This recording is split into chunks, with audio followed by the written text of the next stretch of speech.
Hey guys, this is Editors Depot and you're watching another intro template tutorial. Feel free to pause this video at whatever moment you wish if we're going a little too fast for you. And if you have any questions, leave them down below in the comment section. We always reply to every single comment, and if we're away for a minute, just go ahead and comment down below and there's very friendly people that will help you, guaranteed. It's important to remember that this is a pre-made tutorial that we've carefully selected and approved because we noticed that it works the exact same way. If you have any questions, comments, or it's just not working for you, just leave a comment down below and we'll get back to you, guaranteed. Now this tutorial requires both Adobe After Effects and Cinema 4D. You will absolutely require them. If you do not have them, go ahead and visit EditorsDepot.com. We can do any template customization at very affordable prices. Just feel free to select the template you wish and check out with it and detail everything you want on the template. Now that that's out of the way, all you're going to want to do is open up the Cinema 4D file. So here it is, and we already have it open, so I'm going to go ahead and bring it up. And as you can tell, everything is ready to go. All you have to do is replace the text, render, and you're done. Except one little thing, there's sometimes problems that come up with the templates, and I'm going to go ahead and cover them here. Sometimes the audio will be included, and you don't have to worry a bit about that. As you can tell on this template, the audio is included. It's not a problem at all, and sometimes the font is not included. If it's not, all you want to do is of course look for the text layers. They will look a little like this. Select it, and then hit font. And select any font you wish. You can visit DesignerDepot.net for any font you wish. The first thing you want to do is of course modify one of the text layers. So here it says your. I'm going to go ahead and hover the text after I select it and replace it with editors. I'm going to do the same thing for the second layer behind that one. I'm going to hover the text and write editors. Now that that's done, I'm going to go ahead and render preview. And as you can see, it says editors, everything is 100% fine. You do the exact same thing for the bottom layers. I selected both at the same time. I'm going to replace it with Depot. Once I go ahead and render preview, it looks amazing and I'm happy with it. I'm 100% happy with the colors because it's red and Editors Depot is red, but if you're not happy with the colors, you can simply come down below, double click it, and make any modifications you wish. Whether it's make it green, make it blue, or blend it all together and make a little purple. I'm going to go ahead and keep it this way, and I'm going to go ahead and go to my render settings now. Once you're in the render settings, you're going to want to make sure that your width and height is set to 1920 x 1080 if you have a very good computer or decent computer and you have time. If you have a slow computer and you probably don't have that much time, you make sure you set it 1280 by 720. You want to make sure you tick all frames, and then you go to save. You make sure it has a PNG sequence for a faster render that does not reduce quality at all. And you want to make sure you select file here. Make sure you make a folder for this one render sequence that's alone and empty.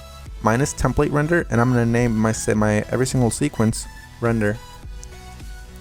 You close that and you begin the render.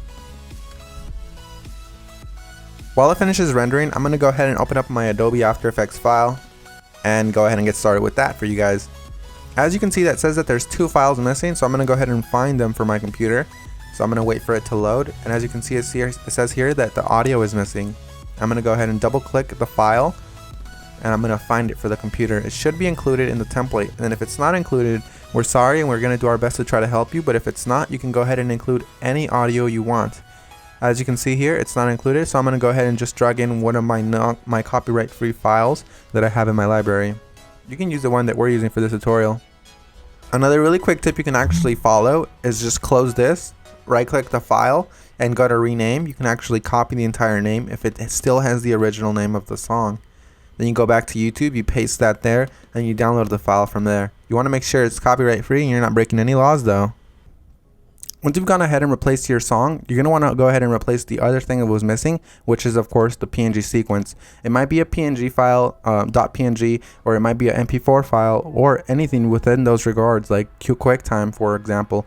You're going to go ahead and double click it and replace it with your render sequence. I'm going to select the first frame, scroll all the way down just to be safe, and select the last frame. You want to make sure you do the same thing, all while holding shift, so it selects every single one.